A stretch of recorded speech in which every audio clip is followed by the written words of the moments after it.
ഈ പോറ്റി എന്ത് സുബ്രഹ്മണ്യം പോറ്റിയോ? എന്തെന്ന്? ഉണ്ണികൃഷ്ണൻ പോറ്റി. സുബ്രഹ്മണ്യം പോറ്റി വേറെയാ, സോറി. അതെ, നമുക്ക് ഈ കുറ്റവാളികളെ ഒന്നും നമുക്ക് പേര് അധികം കിട്ടില്ല. കാരണം നമ്മൾ വേറെ റൂട്ടിലൂടെ സഞ്ചരിക്കുകയാണ്, കുറ്റവാളികളോടൊപ്പം സഞ്ചരിക്കല്ല. അതുകൊണ്ടാണ് അത് ക്ഷമിക്കാം. അതൊരു തെറ്റ്, ഒരു സ്ലിപ്പ് വന്നതാണ്.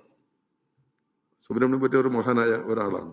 അപ്പൊ അതുകൊണ്ട് അങ്ങ് ആ പേര് തന്നെ പറയാൻ പാടില്ലാത്ത ഈ ഉണ്ണികൃഷ്ണൻ പോറ്റി എങ്ങനെ വലിയ സെക്യൂരിറ്റി സംവിധാനമുള്ള കോൺഗ്രസിന്റെ പ്രമുഖ നേതാവിന്റെ അടുത്ത് എങ്ങനെ എത്തി? അവർക്കിതിൽ പങ്കുണ്ടെന്നോ ഞാൻ പറയുന്നില്ല. സോണിയാഗാന്ധിക്ക് ഇതിൽ പങ്കുണ്ടെന്നോ സോണിയാഗാന്ധിയുടെ ആവശ്യപ്രകാരമാണ് ഇദ്ദേഹത്തെ എത്തിച്ചതെന്നൊന്നും ഞാൻ പറയില്ല.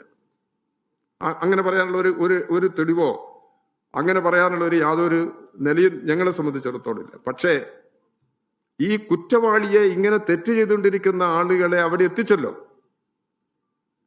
അവരെ കൂടെ കോൺഗ്രസിന്റെ നേതാക്കന്മാരുണ്ടായിരുന്നില്ലേ? അതില് അവർക്കൊന്നും പങ്കില്ല എന്നുള്ളതാണ് കൂടെ പോയ ആളുകൾ പറയുന്നത്. പിന്നെ എങ്ങനെ എത്തി? നമുക്കാർക്കെങ്കിലും അവിടെ എത്താൻ കഴിയും? കോൺഗ്രസിന്റെ പ്രമുഖരായ നേതാക്കന്മാർക്ക് അവിടെ എത്തിച്ചേരാൻ കഴിയുന്നതാണ്. അതൊക്കെ വിസ്മരിച്ചാളെന്ന് എന്തിനാ? അതൊന്നും ചർച്ചയില്ലല്ലോ എവിടെയും. അതിനെക്കുറിച്ചൊന്നും ചർച്ച ചെയ്യുന്നില്ലല്ലോ. അതിന്റെ അർത്ഥം ഈ കവർച്ചയിൽ അവർക്കാർക്കെങ്കിലും പങ്കുണ്ട് എന്നുള്ളതല്ല. ഈ കവർച്ചയിൽ പങ്കാളിത്തമുള്ള ഈ കുറ്റവാളികളെ ഇന്ത്യയിലെ ഒരു ഉന്നത രാഷ്ട്രീയ നേതാവിന്റെ അടുത്ത് എങ്ങനെ എത്തിച്ചു? അതാരെത്തിച്ചു? എത്തിക്കാനുള്ള ഉദ്ദേശം എന്താണ്? ഇതെല്ലാം പരിശോധിക്കേണ്ടതല്ലേ? അപ്പൊ അത്തരം കാര്യങ്ങളെ കുറിച്ചൊക്കെ നമുക്ക് ജനങ്ങൾക്ക് മനസ്സിലാക്കാൻ കഴിയണ്ടേ? അത്തരം കാര്യങ്ങളൊക്കെ പറയുന്ന സമയത്ത് വെറുതെ അങ്ങോട്ടും ഇങ്ങോട്ടും ആക്ഷേപങ്ങൾ പറഞ്ഞ് വലിയ പല വൈകൃതങ്ങളും കാണിച്ച് പരിഹസിച്ച് അങ്ങനെ പറഞ്ഞതുകൊണ്ട് ഈ യഥാർത്ഥ വസ്തുതകളിൽ നിന്ന് മാറാൻ കഴിയും.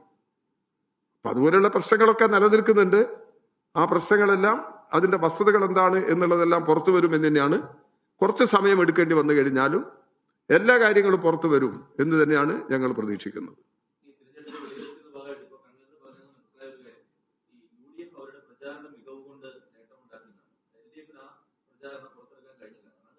അല്ല, ഇതൊക്കെ പറയുകയാണെങ്കിൽ ഈ കളവ് പറഞ്ഞ് ധരിപ്പിക്കാൻ വേഗം കഴിയും. നമ്മുടെ ജീവിതത്തിലൊക്കെ ഒരുപാട് സംഭവങ്ങളില്ലേ? ഒരു ശരി ചെയ്ത് ജനങ്ങളെ അംഗീകാരം വാങ്ങാൻ കുറച്ച് സമയം എടുത്തുനിന്ന് വരും. അതിക്കാര്യത്തിലൊക്കെ സംഭവിച്ചിട്ടുണ്ടാവും. അതുകൊണ്ട് പ്രചരണ മികവ് അവർക്കാണ്, പ്രചരണ മികവ് LDF ഇല്ലാത്തത് കൊണ്ടാണ് ഇത് സംഭവിച്ചതെന്നും നമ്മൾ പറയാനില്ല. ഇവിടെ പ്രചരണ പരിപാടികളെല്ലാം നടത്തിക്കൊണ്ടിരിക്കുന്ന സൈനിക ഇലക്ഷനിലേക്ക് വരാൻ പോവുകയാണല്ലോ.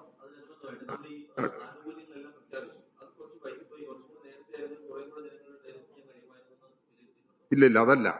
അതിനെ അങ്ങനെയല്ല സമീപിക്കേണ്ടത്. ഇടതുപക്ഷ ജനാധിപത്യ മുന്നണി ഒരു തുടർ പ്രോസസ്സാണ് ഭരണം എന്നുള്ളത്.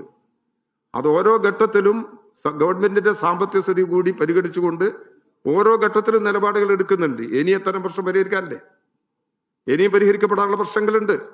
അത്തരം പ്രശ്നങ്ങളെല്ലാം പരിഹരിക്കാൻ തന്നെയാണ് ഗവൺമെന്റ് ശ്രമിക്കുന്നത്. തീർച്ചയായും സാമ്പത്തിക സ്ഥിതി മെച്ചപ്പെടുന്നതിനനുസരിച്ച് കൂടുതൽ നടപടികൾ ജനങ്ങൾക്ക് വേണ്ടി ഇനിയും സ്വീകരിക്കാൻ കഴിയും എന്ന് തന്നെയാണ് ഇടതുപക്ഷ ജനാധിപത്യ മുന്നണിയുടെ അഭിപ്രായം.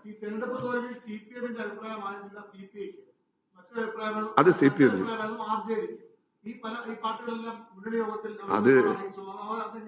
അത് നിങ്ങളുടെ വിവരം. എൻ്റെ അടുത്ത് ആ വിവരമില്ല.